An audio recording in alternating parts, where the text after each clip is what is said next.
Hello student, या व्हिडिओमध्ये आपण स्टँडर्ड 7चा 4th lesson nutrition in living organism म्हणजे सजीवांतील पोषण ह्या लेसनचा अभ्यास करणार आहोत.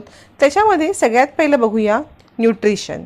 सम life process go on continuously in living organism substances which are digested and assimilation for obtaining energy and for the growth of health of our body are called foodstuff. म्हणजे बघा, सजीवांच्यामध्ये काही जीवन प्रक्रिया अखंडपणे चालू राहतात. आपल्या शरीराची वाढ होण्यासाठी व निरोगी राखण्यासाठी ज्या पदार्थांचे डायजेशन आणि सात्मीकरण, असिमिलेशन म्हणजे सात्मीकरण होऊन ऊर्जा प्राप्त होते, त्या पदार्थांना अन्नपदार्थ असे म्हणतात. म्हणजे बघा, शरीराची वाढ होण्यासाठी आपण जे पदार्थ खातो, पचवतो आणि त्याच्यापासून जी ऊर्जा तयार होते आणि जे पदार्थ आपण खातो त्यालाच म्हणायचं फूड स्टफ, अन्नपदार्थ असे म्हणतात. We get several types of nutrients from food stuff. Nutrients can be classified into two types, namely macronutrients आणि micronutrients. म्हणजे अन्नपदार्थामध्ये असे विविध न्यूट्रियंट्स, पोषक द्रव्य, न्यूट्रियंट्स म्हणजे पोषक द्रव्य असतात. त्या पोषक द्रव्याचं दोन गटांमध्ये वर्गीकरण केलेलं आहे, मॅक्रो आणि मायक्रो. बघा, nutrients like carbohydrates, proteins and fats are required in large quantity. These are macronutrients. म्हणजे कार्बोहायड्रेट्स, प्रोटीन्स, फॅट्स हे लार्ज प्रमाणामध्ये, जास्त प्रमाणामध्ये आपल्या शरीराला लागतात, त्याला म्हणायचं मॅक्रोन्यूट्रियंट्स. आणि minerals like vitamin are required in small quantity. विटॅमिनसारखे जे मिनरल्स आहेत ते कमी क्वांटिटीमध्ये लागतात, त्याला म्हणायचं मायक्रोन्यूट्रियंट्स. बघा, इथे तुम्हाला एक हे दिलेलं आहे, the process of living things in and use the process of taking in and using food which take place in living organism is called nutrition. म्हणजे पोषक द्रव्य शरीरामध्ये घेऊन त्याचा वापर करणे या पूर्ण प्रोसेसला न्यूट्रिशन असे म्हणतात. मग न्यूट्रिशनची गरज काय आहे बघूया. Need for nutrition, the supply of energy required for doing work. न्यूट्रिशनमुळे काय होतं, आपल्याला काम करण्यासाठी ऊर्जेचा पुरवठा होतो. Growth and development of the body, बॉडीची वाढ होते, तसेच झीज भरून सुद्धा येते. To replace the damage cell and repair issue, म्हणजे पेशींची झीज झालेली असते ती भरून निघते. अँड टू फाईट डिसीजेस, म्हणजे आजारापासून आपल्याला संरक्षण करण्यासाठी सुद्धा पोषणाची गरज असते. ऑटोट्रॉपिक न्यूट्रिशन आणि हेट्रोट्रॉपिक न्यूट्रिशन म्हणजे स्वयंपोषण आणि परपोषण, हे पण आपण बघणार आहोत. बघा, पहिलं बघूया autotrophic nutrition. Some organism can produce their own food and thus neutralise and thus nourish themselves. This is called autotrophic nutrition. म्हणजे काही सजीव आपलं अन्न स्वतः तयार करतात, त्यांनाच म्हणायचं, आणि त्यांच्या ह्या पोषण पद्धतीलाच म्हणायचं हेट्रोट्रॉपिक न्यूट्रिशन. म्हणजे प्लॅन्ट ह्याच्यामध्ये येतील, ऑटोट्रॉपिक म्हणायचं. आणि हेट्रोट्रॉपिक म्हणजे आपण येतो, some organism depends on other organism, plant or animal for their food. This is called heterotrophic. म्हणजे स्वतःच्या अन्नासाठी आपण म्हणजे वनस्पती किंवा प्राण्यांवरती अवलंबून असतो, ह्या पोषण पद्धतीला म्हणायचं हेट्रोट्रॉपिक न्यूट्रिशन. आता ऑटोट्रॉपिक प्लांट, आपण आता ऑटोट्रॉपिक प्लांट म्हणजे स्वयंपोषी वनस्पती बघायचं आहे. वनस्पतींमध्ये पण काही वनस्पती स्वतःचं अन्न बहुतेक वनस्पती स्वतःचं अन्न स्वतः बनवतात, पण काही वनस्पती ह्या स्वतःचं अन्न स्वतः बनवू शकत नाहीत. आपण आधी बघूया ऑटोट्रॉपिक प्लांट म्हणजे स्वयंपोषी वनस्पती. How do plant produce their own food. बघा, कशा पद्धतीने ते अन्न तयार करतात. Plant also need food for their growth. They can produce their own food with the help of sunlight and chlorophyll. Plant make their own food in their leaves using water, nutrients from the soil and carbon dioxide from the air. This process is called as photosynthesis. बघा, इथे एक chart दिलेला आहे तुम्हाला. Plant काय करतात तर हवेमधलं carbon dioxide आणि मुळांनी जमिनीतून कलेक्ट केलेलं पाणी बघा इथे तुम्हाला खाली रिॲक्शन दिलेली आहे. कार्बन डायऑक्साईड प्लस वॉटर आणि सनलाईट घेतात, ते सनपासून बघा सनलाईट घेतात आणि त्यांच्या पानांमध्ये क्लोरोफिल असतं, हरितद्रव्य असतं. पहा, या सगळ्याची रिॲक्शन होऊन फोटोसिंथेसिस ही प्रोसेस तयार होते आणि फोटोसिंथेसिस या प्रोसेसमध्ये काय तयार होतं तर फूड, ग्लुकोज तयार करतात, जे ते स्वतःसाठी यूज करतात आणि ऑक्सिजन पण होतो, तो ऑक्सिजन हवेत सोडला जातो. बघा, म्हणजे कार्बन डायऑक्साईड घेतला जातो, ऑक्सिजन सोडला जातो. क्लोरोफिल हे त्यांच्या हरितद्रव्य पानांमध्ये असतं. हवेतला कार्बन डायऑक्साईड, सनलाईट, जमिनीमधलं पाणी याची एक रिॲक्शन होते, त्याला म्हणायचं फोटोसिंथेसिस. त्याच्यापासून दोन पदार्थ तयार होतात, एक ग्लुकोज जे त्यांचं अन्न आहे ते स्वतःच्या वाढीसाठी ठेवतात आणि ऑक्सिजन हा वायू बाहेर सोडला जातो. ह्या पूर्ण प्रोसेसला म्हणायचं फोटोसिंथेसिस. फोटोसिंथेसिस मार्फत ऑटोट्रॉपिक प्लांट असतात, हे स्वतःचं अन्न स्वतः तयार करू शकतात. पुढे बघा, तुम्हाला एक फिगर दाखवलेली आहे. Plant convert light energy into chemical energy and store it in the form of food. बघा, वनस्पती काय करतात, प्रकाश ऊर्जेचं रूपांतर हे केमिकल एनर्जीमध्ये करतात, रासायनिक एनर्जीमध्ये करतात, and store in the form of food, आणि त्याचं फूड फॉर्ममध्ये स्टोअर केलं जातं. म्हणजेच ही फोटोसिंथेसिस ही आपण प्रक्रिया बघितली. सूर्याकडून हे लाईट घेतात आणि त्याची प्रोसेस होते फोटोसिंथेसिसची आणि त्याच्यातून त्यांचं जे अन्न तयार होतं, केमिकल एनर्जी, ती स्टोअर केली जाते. इथे बघा लीफचं एक फिगर दिलेली आहे, क्लोरोप्लास्ट इन लीफ, म्हणजे ज्याचा वापर करून अन्न तयार केलं जातं तो क्लोरोप्लास्ट याच्यामध्ये दाखवला आहे. बघा तुम्हाला अशा प्रकारे हरितद्रव्य त्याला मराठीमध्ये म्हणतात. हे सगळं हिरव्या रंगाची पानं असतात, तेच वनस्पती आपले अन्न स्वतः तयार करू शकतात, इतर नाही. पुढे आहे बघा, water, mineral and salts are observed by roots, absorbed by the root, म्हणजे ॲब्झॉर्ब म्हणजे शोषण करून घेतलं जातं. Water, mineral and salt are absorbed by the roots from the soil. The stem transport them up to the leaves.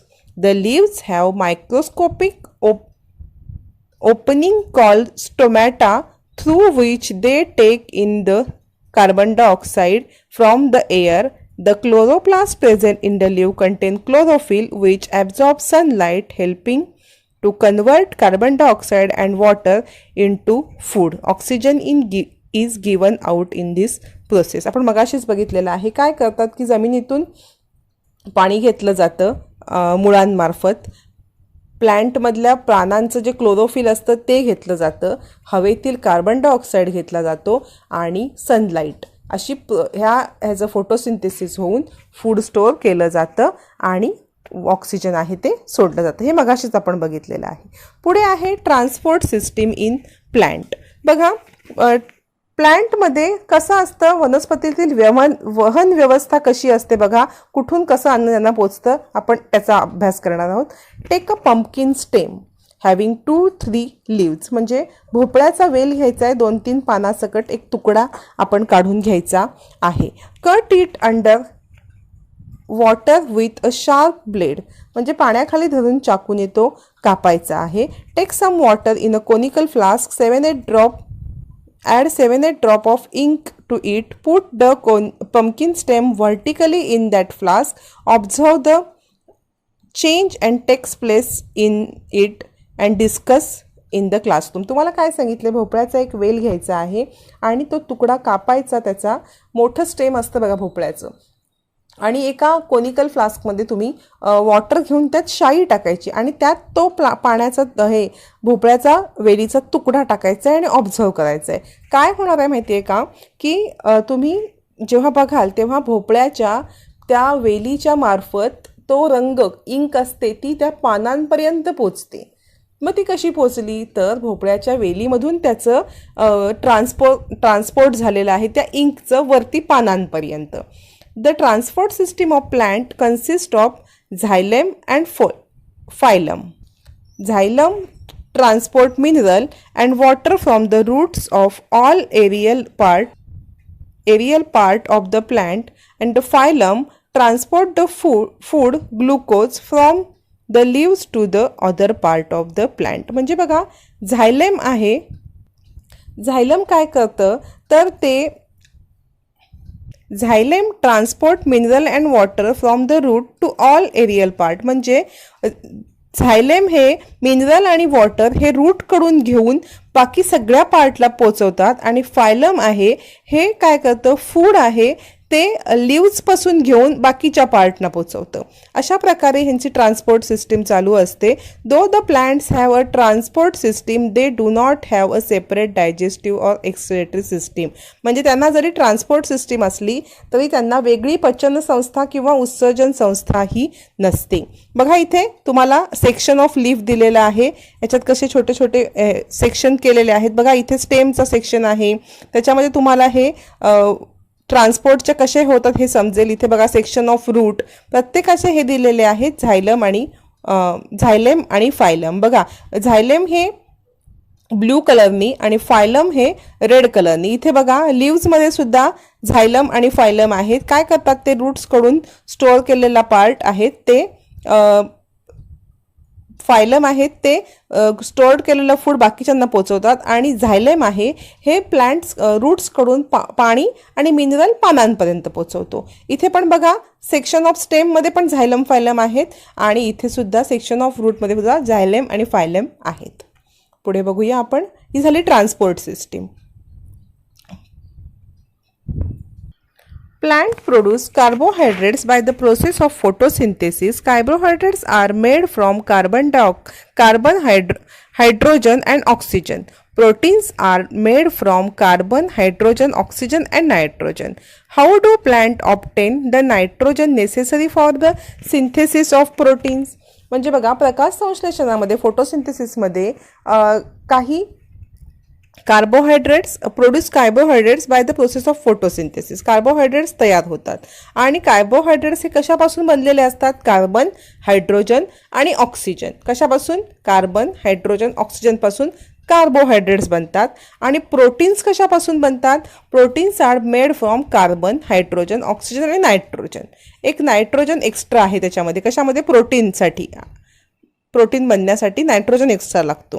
How do plant obtain nitrogen necessary for the synthesis of protein. म्हणजे प्रोटीनच्या बनवण्यासाठी proteins nitrogen प्लांटमध्ये कुठून येतो ते आता आपण बघायचं आहे. बघा, air contain gases of nitrogen, however plant can not utilise gaseous nitrogen. म्हणजे हवेमध्ये नायट्रोजन असतो पण प्लांट हवेमधला नायट्रोजन घेत नाहीत. मग ते कुठून घेतात बघूया. It needs to fix, that is converted into compound. Fixation of nitrogen occur by biological and atmospheric method. म्हणजे बघा आपण इथे बघूया बायोलॉजिकल फिक्सेशन ऑफ नायट्रोजन. कसं नायट्रोजन घेतात ते बघा. 2 different types of microorganism can bring about biological nitrogen fixation. Root nodules of leguminous plant contain the rhizobium microorganism. These microorganisms absorb atmospheric nitrogen and convert into nitrate a compound. म्हणजे बघा 2 different types of microorganism can bring about the biological nitrogen fixation. Root nodules of leguminous plant. बघा root of leguminous plant इथे दिसतंय बघा तुम्हाला. काय करतात हे, contain the रायबोझियम मायक्रोऑर्गॅनिझम. त्याच्यामध्ये रायझोबियम मायक्रोऑर्गॅनिझम असतात. रायझोबियम मायक्रोऑर्गॅनिझम आणि ते मायक्रोऑर्गॅनिझम काय करतात तर ॲटमॉस्फिअरमधलं नायट्रोजन ॲब्झॉर्ब करतात. हवेमधलं नायट्रोजन ॲब्झॉर्ब करतात आणि त्याला कन्वर्ट करतात नायट्रेट कंपाऊंडमध्ये.